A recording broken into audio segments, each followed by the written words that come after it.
Now in this video tutorial, we're going to talk about surveys and forms. Now this is a new function we've added to Ensemble Manager.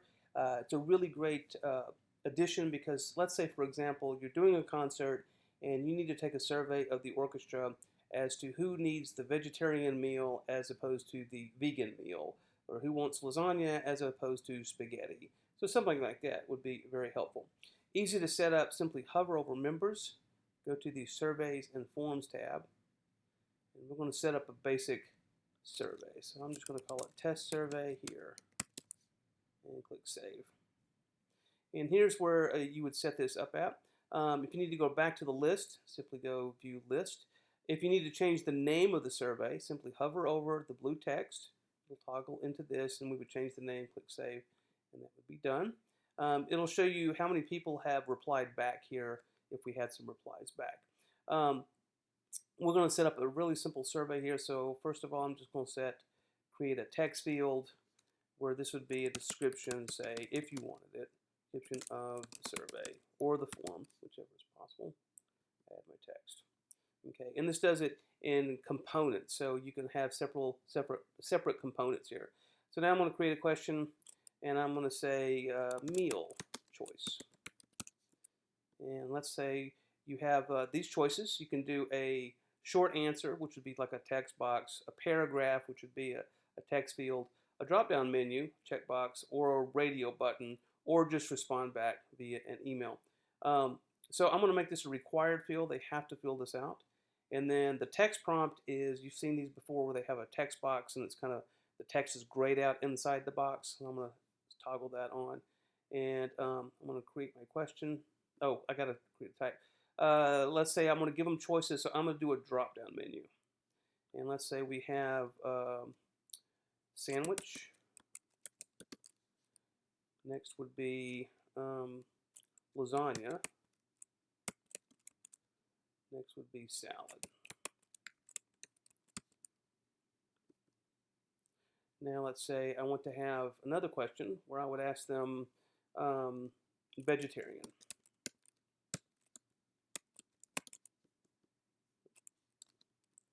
And this is going to be a yes or no answer. So I'm going to make this a multiple choice.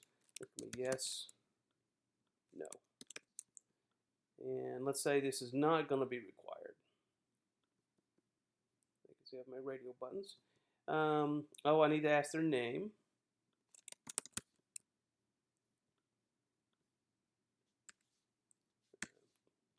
Auto select short answer required field text prompt. Let's say other question. Drink. Let's call this suggestion. Right. This could be very dangerous, of course. I'm going to make this a paragraph and a non-required field. And then on this one, I'm not going to set up the text prompt. And so you can see on this one, it just puts the text above the box like that. One more. Let's do a selections for meal. This one's going to be a checkbox. And let's say, I already asked for salad, but I'm going to do it again. Let's say if they want a salad with their meal and a cookie. So they may want them, they may not. So on this one, it'll be checkboxes. Okay, this will be the, when they send the email out or when they complete the form, it's going to send them back an email confirmation. Now, right now, it's just going to say form has been successfully submitted. But if you want to alter that, you can toggle this and change this to whatever you want to. You know, maybe, I don't know, contact your manager for further details. So, yeah, you get the idea. And then edit a confirmation text to save it. So I'm going to cancel out of that. Okay, so I have my form set up. Now let's say you get your form done and you need to change the order. Like, yeah, ask for their name, but really that should be at the top of the list. I'm going to slide this up to the top. And then, oh, my description should be actually at the top. And then name. And then maybe vegetarian and so forth. Or maybe the selections should be under here. Okay, so you can order this in however you want the form to be set up. There we go. These right here require login. If you toggle this on, that means they have to log in to fill out the form. Now you may ask, what is the purpose of that?